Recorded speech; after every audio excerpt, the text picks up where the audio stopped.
Welcome to SDH's coverage of the NPSL. Season is set to start this weekend, and what we have for you is a preview of the Southeastern Conference. And we're going to catch up with folks from all six of the franchises as they get ready for the sprint that is the NPSL as they try to chase after a national championship in the league. So first and foremost, without any further ado, we're going to catch up with one of the new folks in the NPSL. We've had them on the show before. They've been at some of our remotes, and it's time to catch up with the head coach as they are this close to getting things all squared away.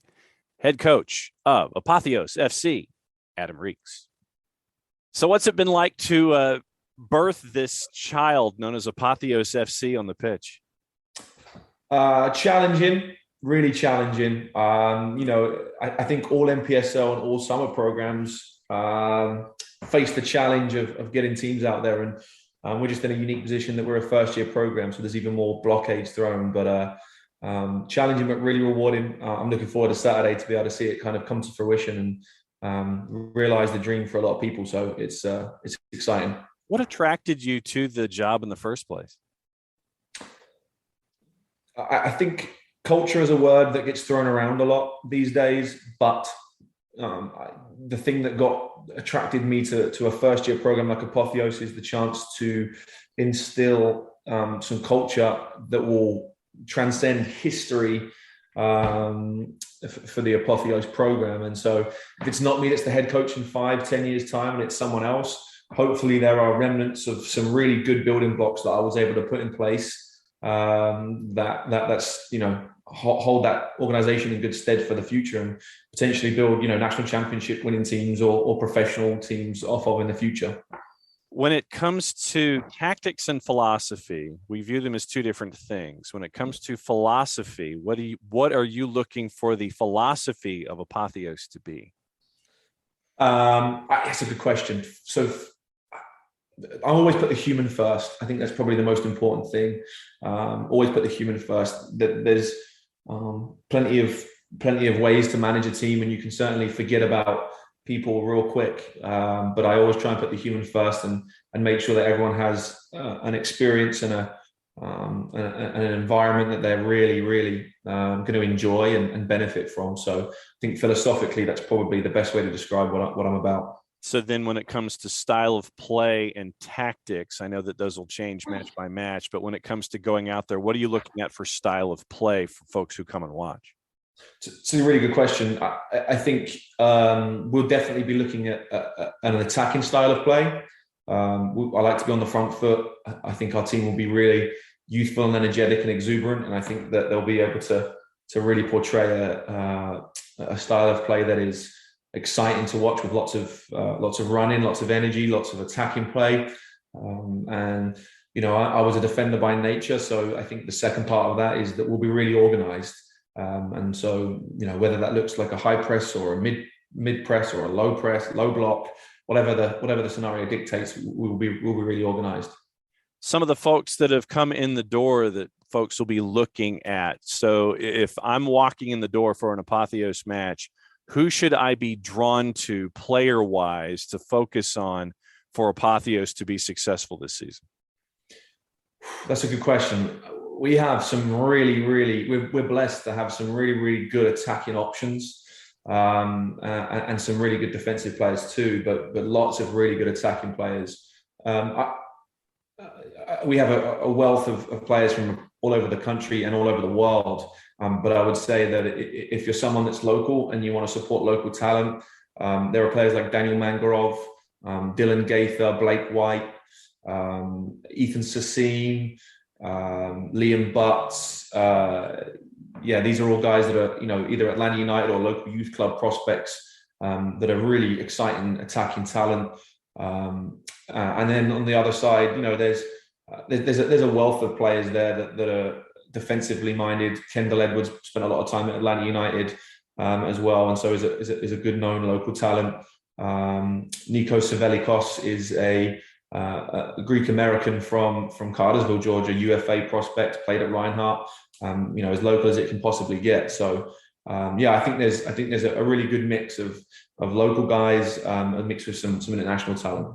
You mentioned the international talent. What's it been like to, once Apotheos comes online and you're in charge, to get a text or a WhatsApp or whatever the kids do these days to try to get in touch one way or the other? What's it been like to get these far-flung conversations to bring them to Kennesaw, Georgia? Yeah, that's another really good question. That's a tough process. I think there's two ways you can look at it. One way that today's player is not a great communicator, and the way of the world in soccer environment is that we're always taking things away from players, and like, we'll do that for you, we'll do that for you, we'll do that for you, and a lot of them feel a lot less responsibility. So when you're asking them to respond and be responsive and take responsibility, sometimes that can take a while. So that was always a challenge.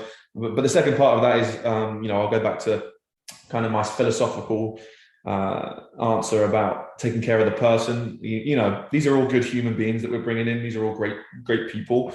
And because of that, those conversations are really easy because there's already a mutual understanding, and honesty and transparency is probably the key to those conversations. And I think we've all been pretty upfront and honest with each other, from coaching staff all the way through to players.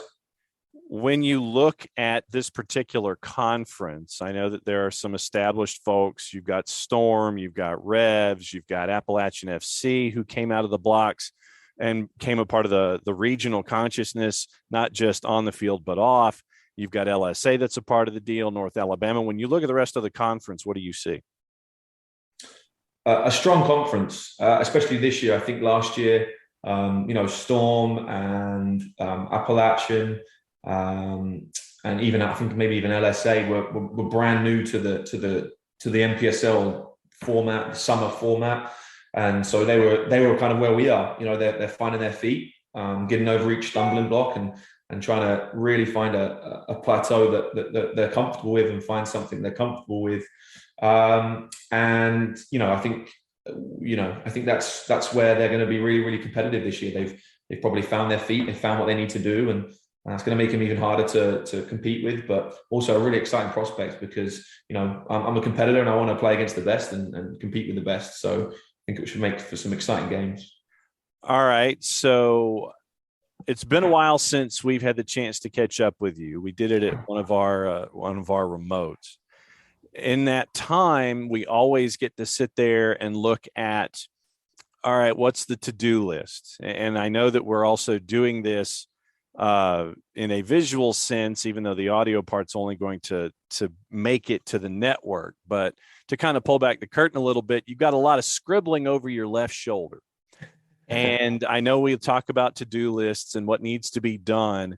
When you look over your left shoulder at that to-do list and all those large notes that you've taken in both blue and green, I imagine it's dry erase marker. Mm-hmm. That is one of the larger boards I have seen when I ask this question in conversation. As the season is literally just around the corner and you've got everything written down over your left shoulder, what do you think the next thing that you can cross off and erase off of that board can be as you get ready for the season? Practice Wednesday. That's the most important thing. I'm a big advocate of reaching the next target, and Practice Wednesday is all I've been focused on now since we finished. Since I literally got in the car from practice last night. Practice is a big component.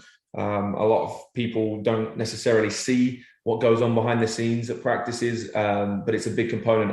I'm a huge fan of being on the grass or being on the turf and getting to work with the players. And so, the next thing that's crossing off my list is working with the players on Wednesday, being another step stronger, another step quicker, and more unified. So that's the next thing that's coming. For those unfamiliar, Reeks is the current director of coaching at Atlanta FC, and he's been a former assistant for the Georgia Revs, Reinhardt University, former academy coach at Colchester United, playing background at Chattanooga FC, Peachtree City MOBA, Knoxville Forest, Reinhardt Clayton State, Brightling C Regent in the UK, and Stanway Rovers. He'll be joined by Robert Roddy, Wesley Lutz, Gus Fiddler, and Fernando de Barros as his assistant coach. We'll get into the schedule for the opening weekend at the end of the show and let you know who's playing who, where, when. So if you are available this weekend, then you can catch all the great action in the NPSL. Next up on the board, it's time to catch up with our friends out in Carrollton and catch up with the Georgia Storm. Time to catch up with, once again, friend of the show and friend of the network, Stephen Bibbit. Yeah, so just learning how to manage all the different moving pieces, whether that's with players and also getting the right staff involved.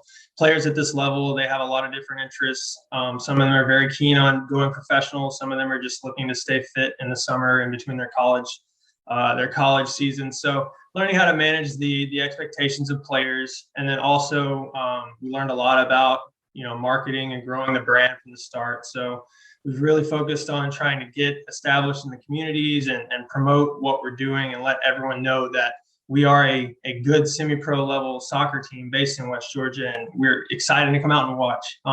So a lot of that. When it comes to Georgia Storm in and of itself and the footprint, for those that don't know Carrollton, West Georgia, and the soccer culture there, break that down for folks. Yeah, so it's definitely a growing culture. I even grew up in it as a kid, and it was not as exciting as it is today. And we operate as a youth club.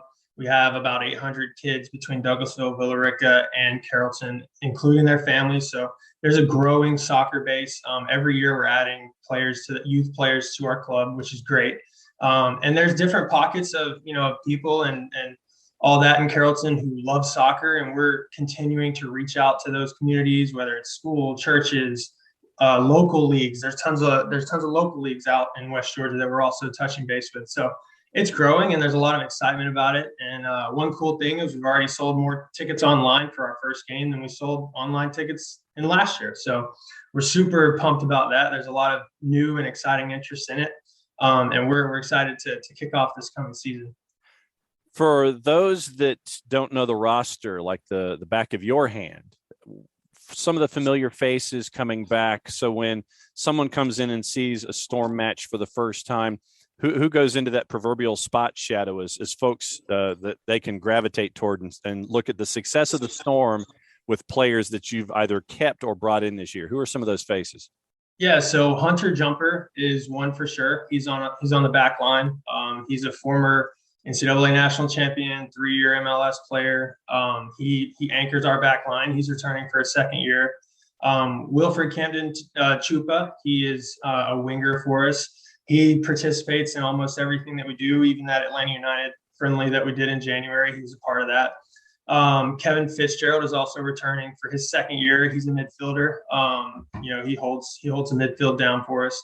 And a lot of others. We actually are fortunate to be returning about 15 players from our 2021 inaugural roster. So we're really excited about that coming into this season because we have a lot of familiar faces and a lot of guys that have been with us that understand our culture. So that way we can hit the ground running on day one.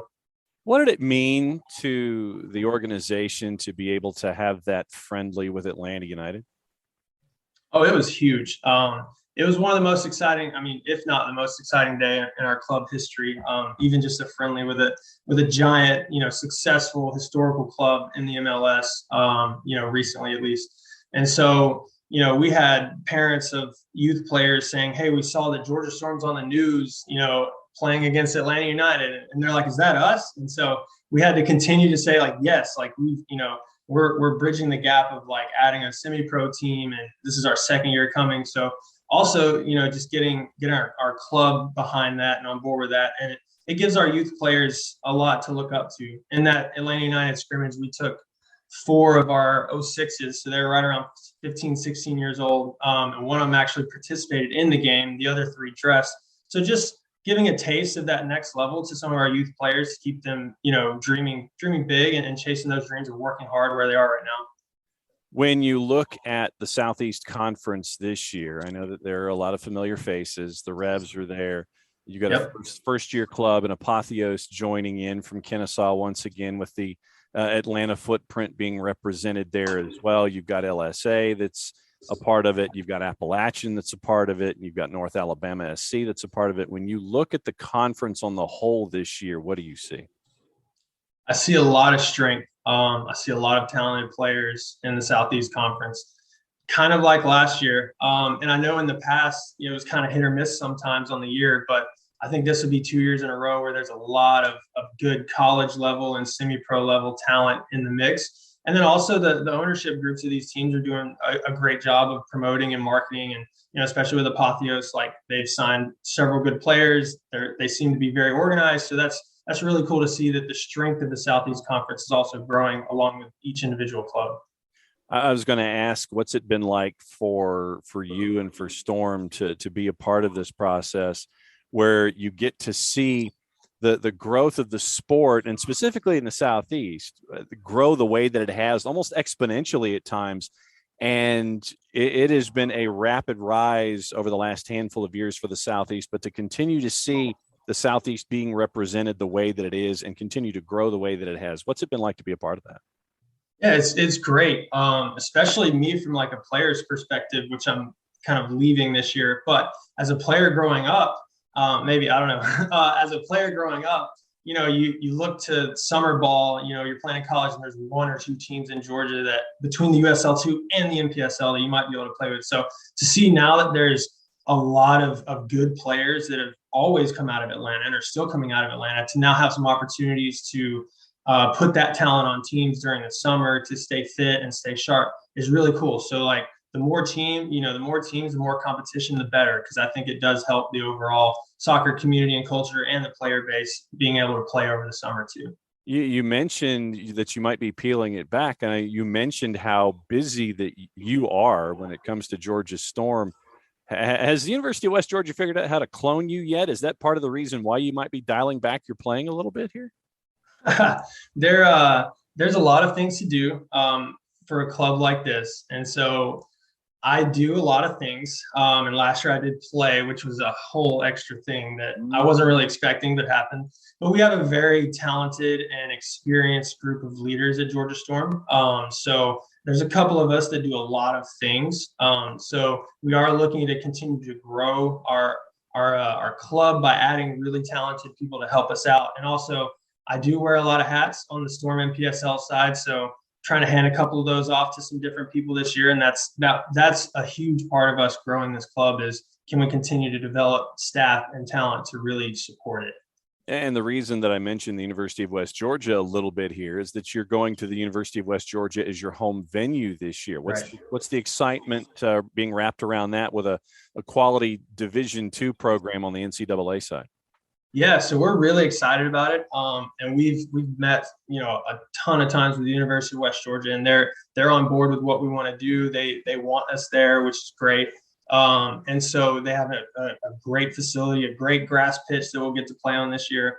And yes, the stadium is a bit smaller than what we played in last year, but last year, we were averaging a couple hundred at our games in a 10,000 seat arena, stadium, so it feels empty. So this year we're really going for that atmosphere where it'll be lively and exciting, and we should be able to pack out this facility every week, every home game, and it should be good. A lot of the players are excited about playing on a good grass field, because that's really important to a lot of the guys, and we're really looking forward to it. When it comes to philosophy for Georgia Storm, how would you describe the philosophy of the club, both on the field and off, as you want to try to continue to grow and make the impact that you've been making in a very short period of time? Yeah, so we're always looking to improve, and we are very eager. So we set goals, we set big goals, and we start moving towards them. Obviously, maybe you don't hit every goal that you want, but you set the bar high and you go for it. And what we're doing is, after this first year where we had a good bit of success and we had some good players play for us that have also moved on into the professional ranks, is this coming summer we want to make sure that we can sustain and also try to repeat some of that success. We will have a little bit different of a player pool, which is kind of intentional. We did a lot of that on purpose. And so being able to sustain this second year and also have a game day experience that's a good bit better than it was last year for our fans. We put a good team on the field, but also we lacked in some of the areas off the field. And so this coming summer, we're really focused on adding some of those things for our fans and also still putting a great team out there to compete all summer.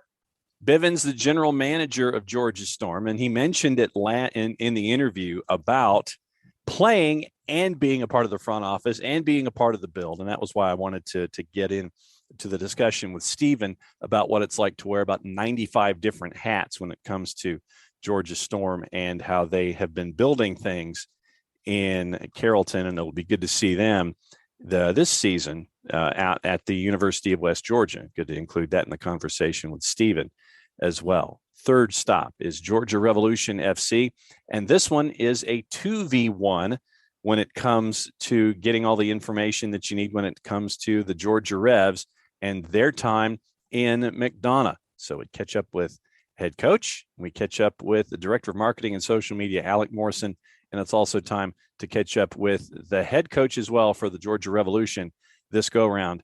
It is Jack Marchant. So first question on the board, I'll ask you, Alec, what was the biggest lesson that the Revs learned about themselves from last year heading into this year? I think the biggest lesson we learned was that we can find a lot of success. I think especially going into the season last year, we had made the playoffs a couple times before. And this past season, we really showed like, hey, we can be a competitive team, and not just a competitive team, a team that wins. It was a good time last season. So, Coach, when you looked at the Revs and, with your wealth of experience in the college game, the Southeast, what attracted you to this particular position? For me, obviously, building on the success from last year, having worked with Ricky and Adam and Danny quite a lot, they had nothing but good things to say about the Revs, Alec and Eric. And to be honest, it was just too good of an opportunity to pass down. I mean, the foundation's been set for us to build on. And now, again, it was a challenge for me to try replicate and go one better. So again, I've never really backed away from a challenge, and this was a great opportunity for me. And I'm very much looking forward to it. So, Alec, for those that don't know, if you could break down the soccer culture in the Southern Crescent, since you're based in McDonough, spent time in Henry County, and the Southern Crescent is where the Georgia Revs have been. You've been out in Conyers, so you know what it's like south of the perimeter in Atlanta and what it's like out I-20. For the footprint for the Revs, what is the soccer culture like for everybody that you touch? I think there's a lot of hungry players down here. There's a lot of fans that want to support a club down here. And I think we've provided a lot of avenues for opportunities for a lot of our players, as well as just having a good time with the fans coming out and stuff too. We've had a lot better support since we've been in McDonough, and just kind of growing the culture along the way. We do a lot of grassroots stuff too. So like free soccer clinics and things, and introducing new people to soccer as well. So it's yes, we can get some of the old fans to come out and stuff, and people that are familiar with the sport. But I think a lot of the people that do come out to our games and stuff, a lot of times it's their first exposure to the sport. They hear, oh, McDonough has a minor league team, let's go check it out. Never seen soccer before. And a lot of times they keep coming back. So it's just, we really do just try to really grow the sport more than anything else. So, Coach, what has it been like to build this kind of at a sprint, trying to break a speed limit to get ready for a season that is its own sprint? What's it been like for you to try to build this on the fly? I had a bit more hair in December, we could put it that way. But no, it's been really enjoyable. Obviously, on my day-to-day job, I'm on the women's side at Georgia State. But having previously worked on the men's side, it was good to connect with some old friends. I'm again very good friends with Michael Zahn at Anderson, and he's helped me with a couple of players, as well as just reaching out to some old kind of college buddies as well to kind of help me put this team together. And as I mentioned, Eric and Alec have done a fantastic job of giving me the tools I need to hopefully be successful. But again, it's been really enjoyable. Kind of, although there is some foundation from last year, the NPSL and USL and sort of summer league soccer in general is very much year to year. So you do kind of get to put your own footprint on it. And like I said, it's been really enjoyable kind of building the team from the ground up. But obviously having the foundation that they put in place last year has made it a little bit easier to build upon. But again, it comes with its own challenges as well. But it's been very, very enjoyable. So, Coach, then let me ask you this. For someone who's walking in the door in McDonough this season for the first time to sample the Revs, if you could sit there and say, okay, for the Revs to be successful, I want you to focus on these players. If there's a list off the top of your head, who are some of the players that fans can focus on and gravitate toward when it comes to watching the Revs this year in your mind? I think a fan favourite for sure from last year will be Brad Kay. Obviously, former player at Clayton State, played last year, had a very successful summer. And based off our kickoff party on Saturday night down in McDonough, he is a fan's favourite. So he's certainly one of them. I think Seb Doppelhofer, our goalkeeper, he's going to be one to watch for the future. I mean, he was a all-conference player up at Lewis University in Indiana. One freshman of the year up there as well. He's an exciting young goalkeeper. And to be honest, just boys across the board are all going to be exciting to watch, I hope. And again, I think we're all just itching for Saturday to come along and get the show on the road. So, Alec, let me ask you this. When it comes to the Southeast Conference in and of itself, I know that the Revs have been a part of the growth of the sport here in the Southeast through the NPSL. You've got your representation. You have Georgia Storm out there in Carrollton. You now have Apotheos in Kennesaw, up north of the city in the northwest part. You've got Appalachian FC. We know what they've been able to do on a regional scale and on a national scale. You've got LSA Lanier that's a part of this. You've got North Alabama that's a part of this. When you look at the conference and the growth and the wide berth that the Southeast has, when you look at the rest of the conference, what do you see? I think everybody's definitely going to step their game up a bit. I mean, last season, every other team in the conference except us were new teams to the NPSL. They've got another year under their belt. I expect a lot of the teams to upgrade and things, but I think we're more than capable of rising to the challenge. We look forward to seeing how the other clubs have grown, and to see them compete against us this year. Okay, so same question for you, Coach. When you look at the conference on the whole and its growth, what kind of challenge do you foresee this season in the Southeast? I think, as Alec mentioned, it's going to be extremely strong. I think if you look at, I think I'm the only new coach in terms of new to the NPSL this year. I know Adam up at Apotheos, it's his first year head coaching, but he obviously spent last summer with the Revs. And then everyone else is bringing back their head coach. So again, you could argue that they've got the upper hand in terms of experience in the league. But again, I don't think there's any easy games at this level. I think you have to kind of bring your A game to every game. And I think was part of the success last year, is getting that consistent group together and getting them to show up every day for training and every week. And again, I think just the conference within itself brings its own challenges. I mean, we've got fairly local teams, which we're lucky about. But again, then you've got a 5-hour drive up to Boone. How do you handle the travel? How do you handle kind of overnight trips and all that stuff? So I think each game provides its own unique challenges. And it's obviously down to the teams that, one, have the experience of doing it, and two, know how to solve them. So again, I think I've got a pretty good grasp on what I've got. And again, I'm extremely confident in my group and what we can do going into this season. So let me ask this last question, and I'll ask it to both of you from different perspectives. When it comes to the philosophy of Georgia Revolution, Coach, let me ask it to you first. When it comes to the philosophy of the Revs, how would you best describe it for fans of soccer and for the NPSL and for the Revs? How would you describe the philosophy of the Georgia Revolution?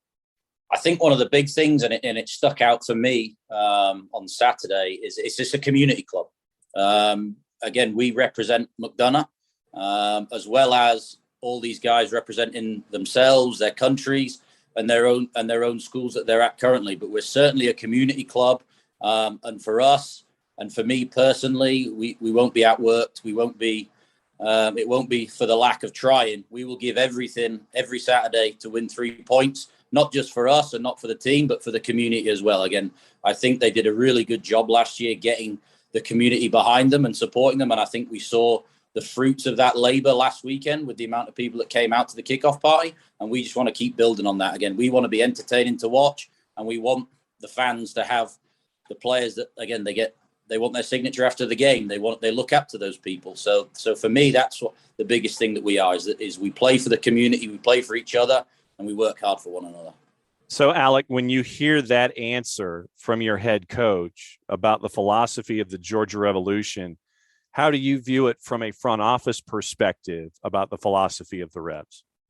I mean, I think he was spot on. It's part of the reason we're lucky to have Jack. Like our club is definitely a community club, and it's almost like a family. Like a lot of us have been fans, part of the staff, whatever else, for a few years now. And it is a family. Like that's the biggest way to describe it. A lot of the people involved with the club, even the fans and stuff, are in constant communication with me, one another, and stuff. We get excited for the games and things, and it's a lot of fun. Like even at the kickoff party and stuff, I got to see it. It's almost like a reunion every time we have a game or have a kickoff party. We see like I can always like pick out, like there's about 150 people that are basically always at everything, no matter what. We've built a lot of relationships and things that I mean I've loved to make, and it's just a really good time, to be honest. I love doing this.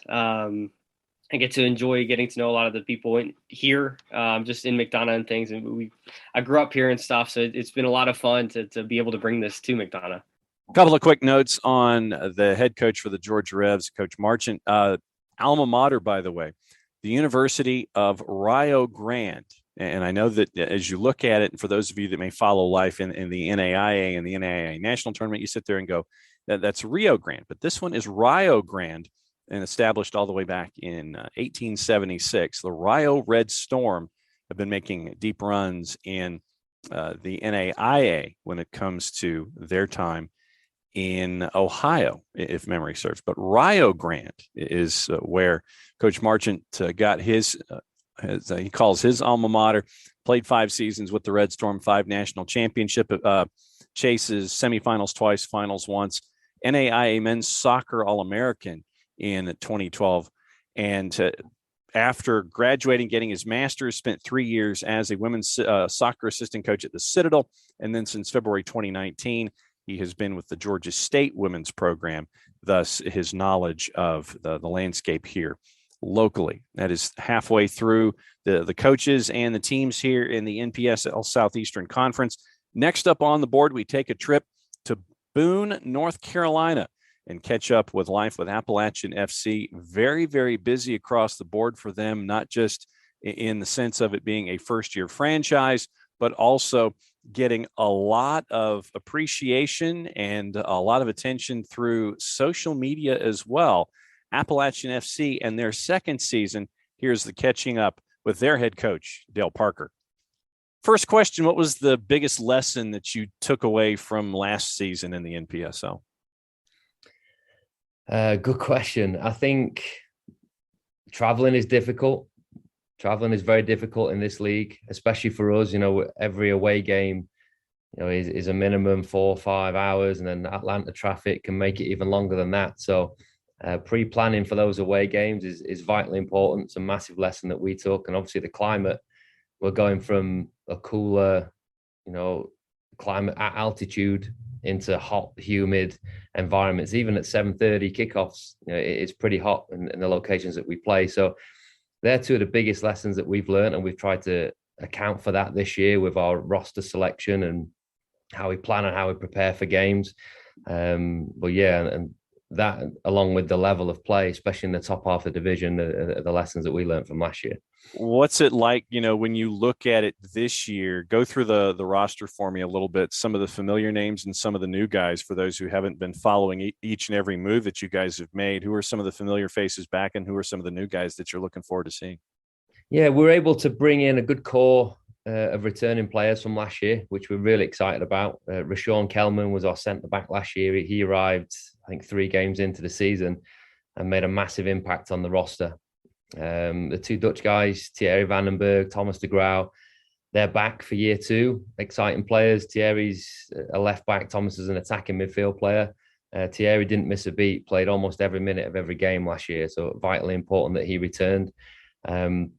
Dennis Bates in central midfield was a linchpin for us. Again, massively important. Camden Holbrook, Jeremiah Luoma, and Angelo Fabrizio are very, very exciting front 3. We're delighted to have them back. Lots of goals, lots of creativity.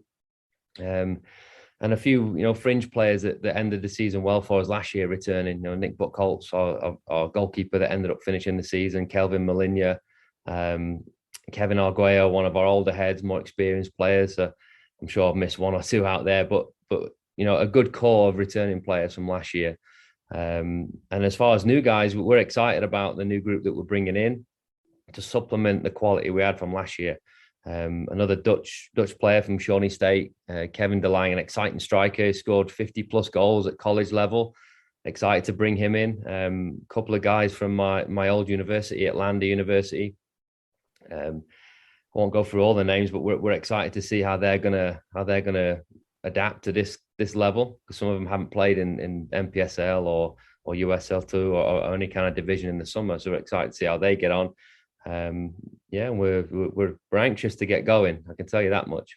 What's it like having to integrate all of these guys and coach them in what, for all intents and purposes, is a sprint? I mean, it is a quick schedule. You're in, you're out. You're trying to chase after a conference championship, make a playoff run, make a championship run.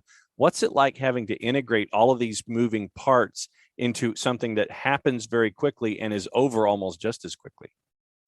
It's tough. Last year was the ultimate challenge. A brand new team of players didn't really know, that they didn't really know the area, didn't really know who to speak to, where to go.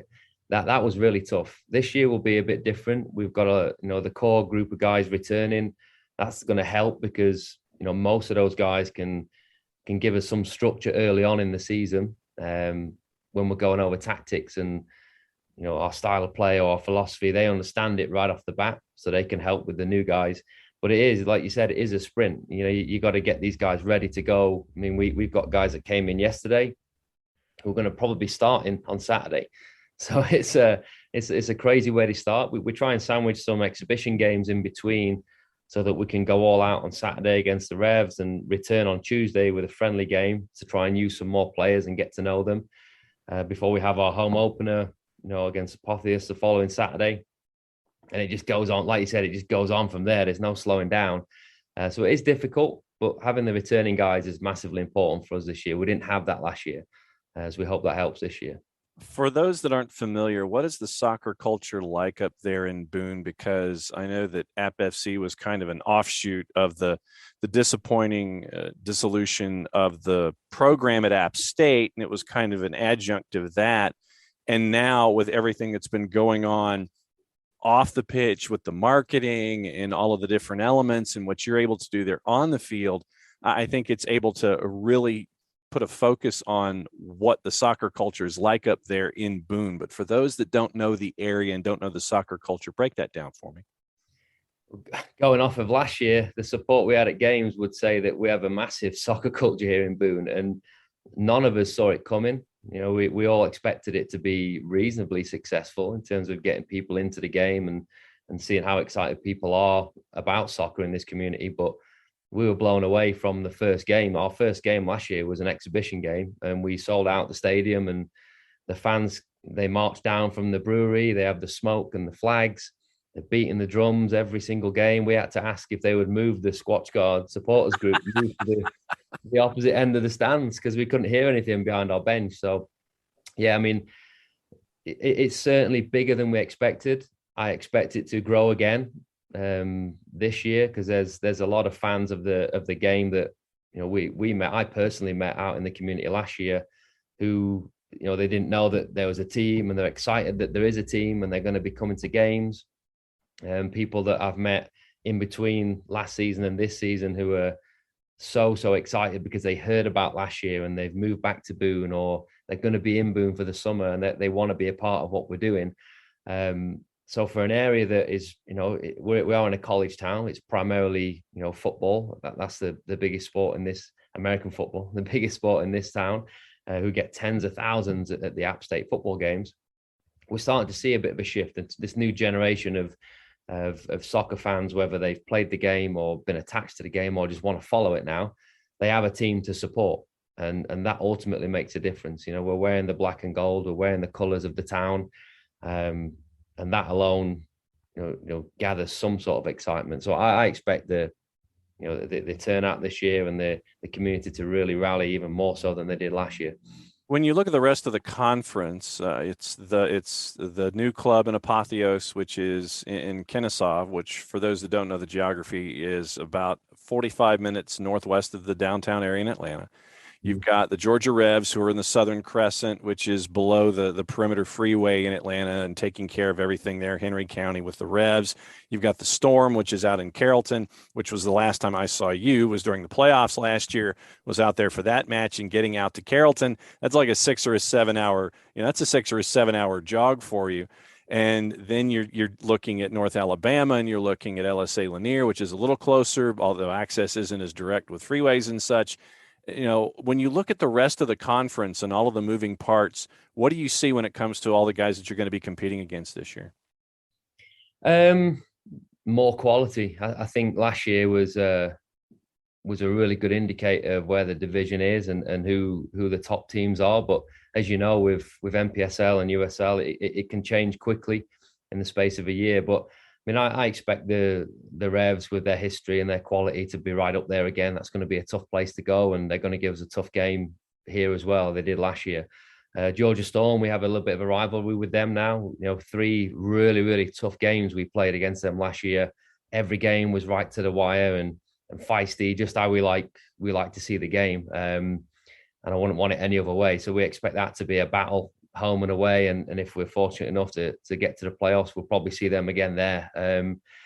I think Apotheos are going to be, I think they'll be a surprise package. They've got a good coach. He's going to recruit a good team. He knows what it takes. He's been in this division before, so he knows what it takes to be successful here. So they're going to be a good team. LSA is not an easy place to go. I think they struggled a little bit on the road last year, but going there is not easy. It's a difficult climate. It's like you said, it's not the easiest place to get to. So they're going to be a tough challenge. And North Alabama, kind of an outlier. Again, they have a great home field setup. We played really well there last year, but we again struggled to get a result because all these places, they do a good job at home. They have probably their full strength roster when they play in the home stadium, get the better crowds.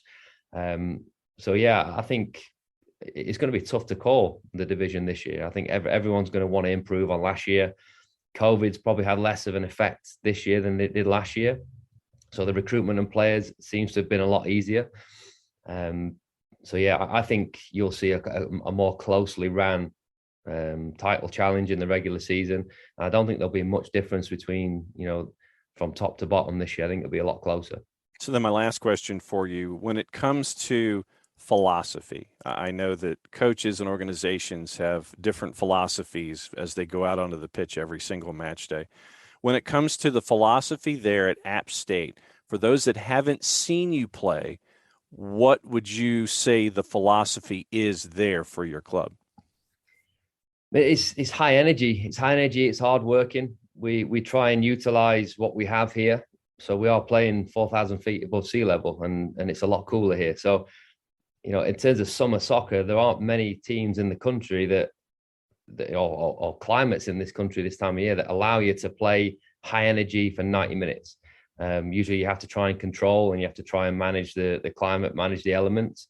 We're a bit more chaotic. We're a bit more high energy, and play with a bit more enthusiasm than probably most teams do, especially at home, because we're trained to do that, and we wouldn't want it any other way. The fans love it. We went into a few games last year where it was, kind of balls to the wall. Let's get after it. Let's see what we can do in the second half.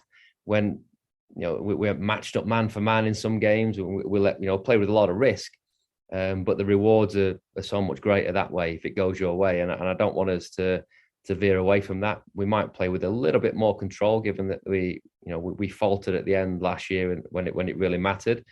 But fans that come and watch us play, you're going to see that. You're going to see a lot of sweat on the shirt. You're going to see high energy, a lot of counter pressing, a lot of chaos, hopefully for the opponent, and hopefully that will lead to a lot of turnovers and some excitement in the attacking half of the field.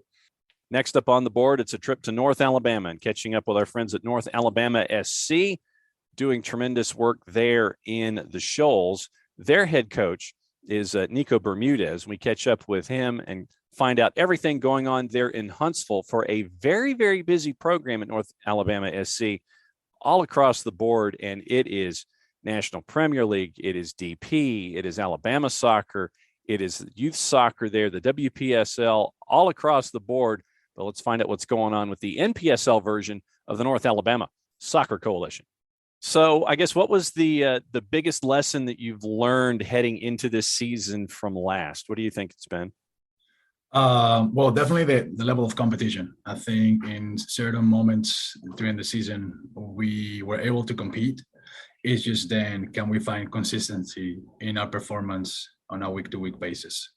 Opponents obviously are challenging. They're high level competition, which is, I'm personally very glad to see that as well in terms of pushing our players, prepare practices and tactics, having more specific at a much higher level. But if it's something we need to learn, is that we cannot take, any opponent granted. Everybody was there to fight. They had their own specific styles of play, of coaching, and it's it's fantastic to see all those different thoughts into the same competition. But it's something that is going to challenge us to get definitely better in terms of preparing game by game, practice by practice, and obviously consider any aspect of the game that that's important. When you look at the rest of the conference, you're talking about a new team in Apotheos. You're talking about Georgia Storm. You're talking about the Revs, LSA, and you're talking about the folks in Boone at App FC. When you look at these other 5 opponents in the conference, what do you see? I mean, definitely. I would say great expectation in terms of what this conference is. The Revs made it through the Lamar Cup as well against other states, so that's definitely something that congratulate them for winning a conference. But it proved that it's not going to be a walk in the park by any means.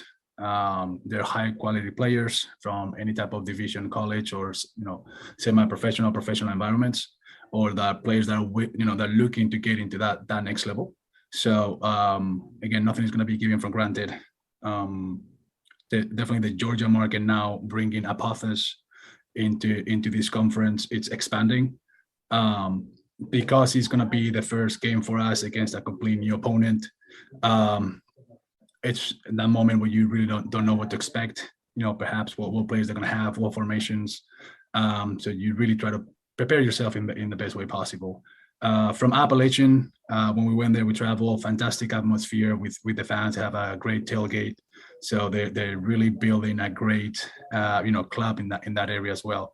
Georgia Storm, Georgia Revolution, definitely contenders in terms of the playoffs spots.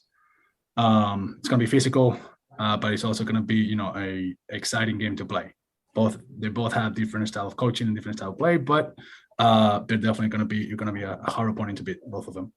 I asked Dale Parker this from Appalachian, and I'll ask it to you. How difficult is it to assemble a team knowing that this is going to be a sprint? I mean, it literally is. You're bringing guys together. It's a sprint. Then you're getting into the playoffs. How difficult is it to assemble a group, get it ready, knowing that you've got to be competitive from match week 1 all the way through? So definitely that represents a challenge just in terms of putting the team together for them, at least for us, as well as presumably for the other teams as well.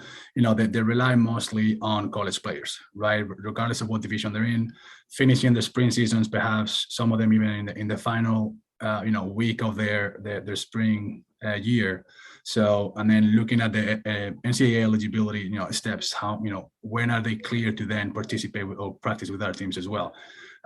Very little time to prepare, but like you said, it's a sprint. We really want to rely on players. When you do a tryout, you look at the combines that are fit from ready to go. There's really no time for preseason, and you gotta assemble, like you said, a team right away. You rely on the experience of the players, the level that they currently play, their respective universities or clubs.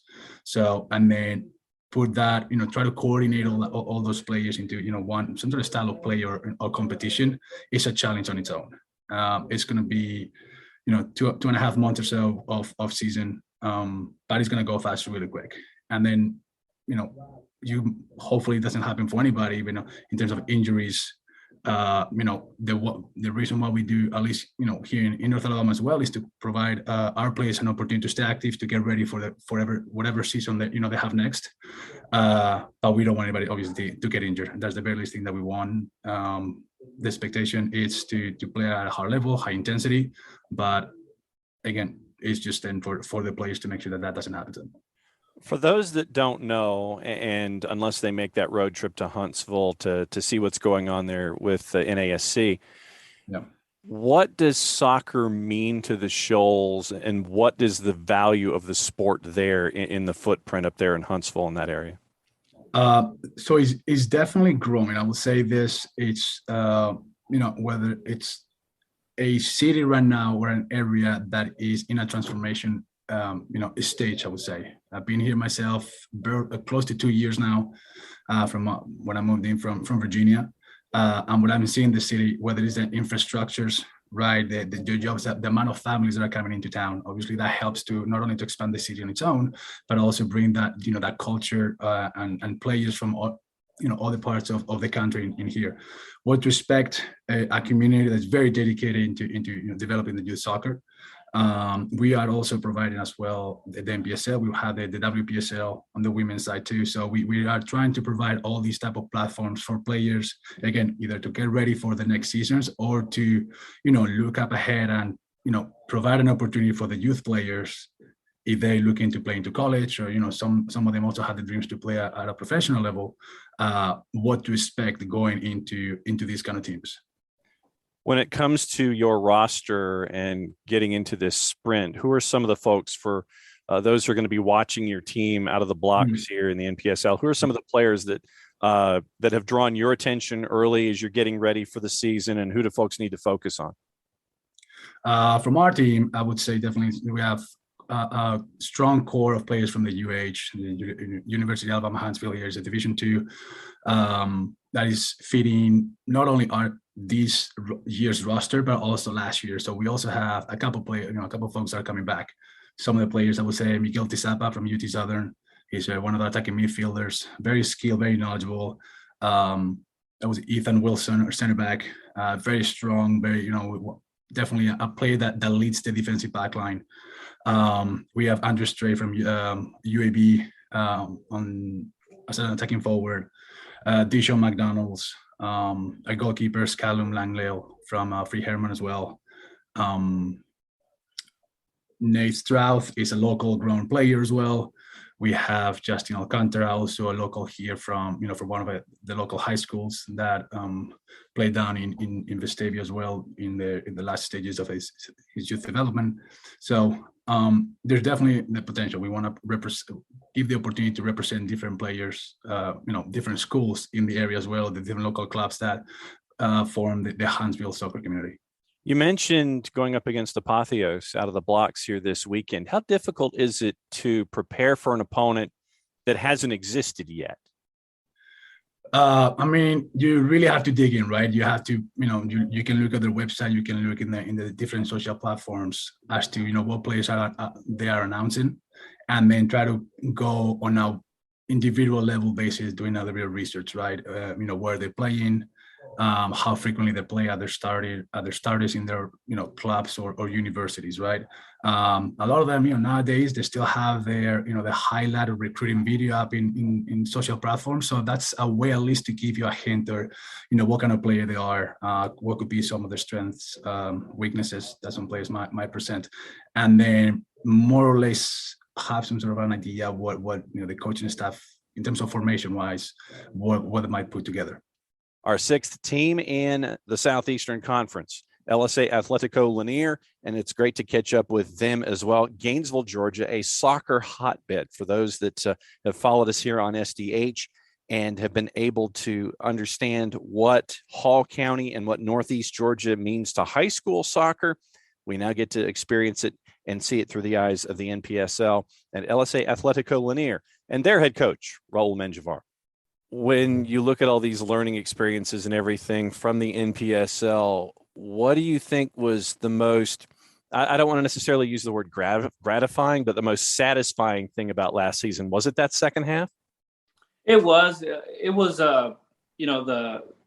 the will to compete, right? I mean, we got in, we didn't do bad, but we didn't get the results we wanted to. And you kind of think to yourself, is this, do we have the skill level? Can we play? You start kind of questioning a lot of things, but you stick to your system, you continue to play. And as the season goes forward, we're excited that, we can compete, right? We're in a very competitive team, and we definitely want to be there to challenge at the top. And one of the things that, folks may not necessarily know, but for those that are students of the game at the grassroots level and can expand, is that Gainesville and Hall County in Northeast Georgia is one of those growing hotbeds of the sport, specifically from the high school level. You've got Gainesville, you've got Johnson, you've got the mountain region, you've got the northern end of Gwinnett County. The footprint that is there for Athletico Lanier really speaks to the growth of what we're seeing up there in Northeast Georgia. It does. It's a perfect representation of soccer getting hot down here, right?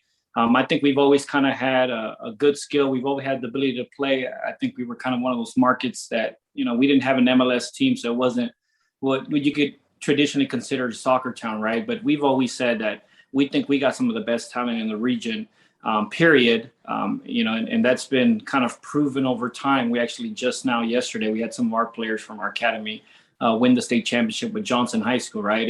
And stuff like that kind of, just kind of reiterates the skill and the talent that we're trying to continue to brew up here. So then who carries over for you this year when it comes to your roster? Who are some of the folks that who may not have been following your build need to keep an eye on coming out of the blocks here this season? Well, we have a lot of good players, a lot of new players. We saw what we had yesterday. We saw the players that we thought, hey, this is the highest level that we can get to. And let's pick up a couple other players that are above that level so they can kind of take us to the next stage. We currently have a lot of young players. For example, we have Raul that's, a very young player that's coming into our team at a very young age, but, with his head up high and with the skill to be able to play. So we're kind of continuing to do that. Sam's another guy that's in our midfield. We have multiple guys that are playing for us that are from around the area that are part of the community that, we want to display the skill. Well, and I think that's, key to the growth of the game in and of itself. And I think that it's not necessarily the date of birth that should be important. It's the level of ability for what you're trying to accomplish. I mean, it could be somebody who is, 16, 17 years old. It could be somebody who's in those college years working their way and they want to stay busy. It doesn't matter what the date of birth is, as long as they're out there and they're performing to the level that you anticipate they will. The level's high, right? And that's the expectation that every player that comes has that ability to play at that level or higher for us and continue to play. So that's kind of the standard that NPS has set as far as, hey, this is the level that, if you're going to show up with a weak or strong team, this is kind of where everybody's at. And you got to at least meet the minimum. And that's, I think, where we struggled last year at the beginning. We just weren't, we didn't know the competition level that well, especially in our inaugural season. But this season, we feel, a lot more comfortable. We've seen the tape. We've seen the teams play. And we're super excited about the season. When you look at the other 5 teams in the conference, you've got Appalachian State, who's up there in Boone, North Carolina, and they're making waves on a bunch of different ways. You have your franchise, but you've also got the other 3 that are in the city of Atlanta footprint. You've got Apotheos, who is a new team up in Kennesaw. You've got Georgia Storm, who are in Carrollton. You've got the Revs, who are in the Southern Crescent. You've got North Alabama. When you look at these other teams in the conference, what do you see? I see strength. It's hard to say, hey, look, this is the one team we think is going to be the best team, right? I think we typically all kind of consider Revs to be one of the top competing teams, right? But last year we had, we went toe to toe, and there was other teams that we considered, weren't going to be as good, and they were as good or even better. So this year I think is very open. If you look at Apotheos, the recruitment they've had has been spectacular. So all the teams I believe are going to be very strong. And it's kind of hard to pinpoint one team or another to say, hey, that's going to be the head dog. You start your season off with Storm coming to Allen Creek without giving away any state secrets, unless you want to give away state secrets, as was a part of your study hall getting ready for Storm. What has study hall been like getting ready for Storm this upcoming weekend? It's been interesting. We had 2 games against them last season. We've looked over the film. We've kind of chosen what we think is the best way to kind of play our style, but at the same time be able to attack Storm. And that's probably, the hardest thing for us is, finding a way to be able to be productive versus Storm. They've been able to get some goals on us on set pieces. So just kind of trying to defend a little bit better on the backside and finding ways to get on the scoreboard. When it comes to philosophy, I know that not everyone's philosophy is the same, but if someone was to wander into the complex or was to wander into Allen Creek, or they were to see you on the road in McDonough or North Cobb or Ted Mackerel or the University of West Georgia, when it comes to your philosophy of play, what would you say that your philosophy is when folks come to see you? For sure. And obviously when you're talking philosophy, it's always difficult to kind of pinpoint, hey, this is exactly kind of what we do. But a couple points that I can make is one, we're a high paced team. We're going to run at you. We're going to run 90 minutes a game. And we're going to do it at a high pace. So that's one distinguishing character that you could say is part of our team, and something that we've instilled to say, hey, look, we're just going to, we're going to run, we're going to pressure, we're going to continue to force mistakes out of the team, right? So that's been one. 2, coming out, playing out the back. I think that's very important for us. We will set up multiple times through the season to play out the back, continue to build. We believe that that's the best style of play for our players, and we want to stick with that. So those are 2 things I could say kind of distinguish us from the rest. How difficult is it to build a team from scratch? I know that the everything that you have that's a part of the LSA pyramid may make it a little easier than other teams here in the conference, but how difficult is it to build a team basically from zero every year, knowing that you're going to have to run 90 miles an hour over the next 2.5 months to hopefully chase after a playoff berth and then chase after a championship? How difficult a task is that? It's really difficult, because at the same time you want to make sure that you're one of the top players, winning or having a chance to be in the playoffs. But there's also a part that you have to kind of help some of the younger players get there, right? And not necessarily that a younger player can't do it, but they're a lot less experienced. And we just kind of want to mix in some of the younger guys, some of the guys from our academy, players that are coming up that we believe have a skill to play, with a mixture of some older guys that are in college or coming back. So it's been really difficult, but I think this year we have a good hold and a good footprint of what the team needs to be. When it comes to travel, I know that obviously having 3 of your dance partners here in the metro Atlanta area helps, but how difficult is travel in this league because of having to assemble a side and then having to go to a place like Boone, or having to pack a lunch, a dinner, and a midnight snack and go to Huntsville, Alabama? How difficult is travel in this league? That's a hard issue to tackle just because of the quality, right? All the teams we've played have been phenomenal with the way that they've hosted us and with everything they're doing. But travel is difficult. Say, for example, a lot of the teams are traveling down to Huntsville, or they're coming up here and they're coming for a game and then have to drive back or something like that. And, that obviously puts a little pressure on the players who are coming in. And even if they get in there, they leave super early and they get to Allen Creek at noon or a little bit early between the game, that, 3 hours, 4 hours sitting on the bus is difficult to overcome. And then kind of jumping back into the bus after a game is it's a road trip. We've enjoyed, our couple times out there with the team. We built camaraderie, and it's a team effort thing, but it's definitely not an easy feat for us. But one of the things that you mentioned, and I wanted to wrap up with this, is the camaraderie that you have here inside the conference when it comes to hospitality and making sure that everyone has what they can to compete, knowing that there are obstacles like 5 o'clock traffic on a rush hour if you're trying to go through on a Friday or something like that. It's great to see everyone, as your number one fans, helping us out with this answer. But, it's great to see the camaraderie and making sure that everyone is at 100% when you have these times to compete against each other.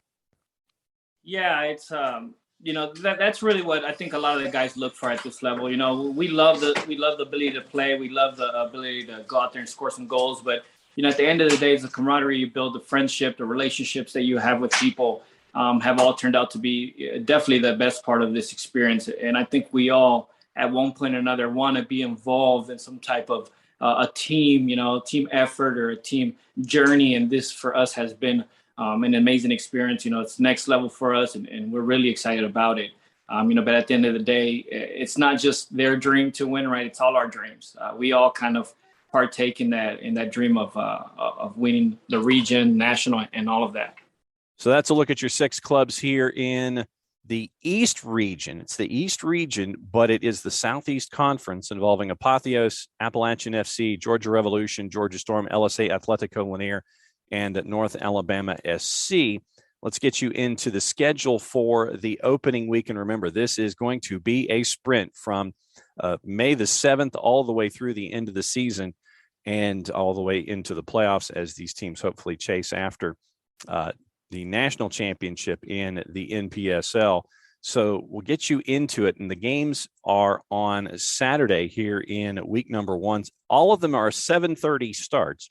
And just to give you an idea, Apotheos FC, they're going to be playing their home matches this year at North Cobb Christian School. North Alabama SC visits them. North Alabama SC and Apotheos, that's at 7:30. Appalachian FC makes the big trip to McDonough High School in the McDonough High School Stadium to take on Georgia Revolution at 7:30. And at the Allen Creek Soccer Complex, Georgia Storm go on the road to take on LSA Athletico Lanier. All matches are at 7:30 this upcoming Saturday, May the 7th, and that is the unified start time for all the matches, 7:30 local time for all the teams here in the Southeast. So once again, big thanks to all 6 of the teams so we can get all 6 viewpoints for the Southeast Conference, getting you ready for the NPSL. Let the sprint begin, and we'll be keeping you up to date here at SDH. Play it safe, everybody. Enjoy the games. You can catch them this weekend. If you can't, find a way to follow along all season long through us here at SDH, through your local providers, and through all of your social media. We'll keep you up to date all the way through the season with the NPSL. I'm just John. Play it safe, everybody. Enjoy the NPSL.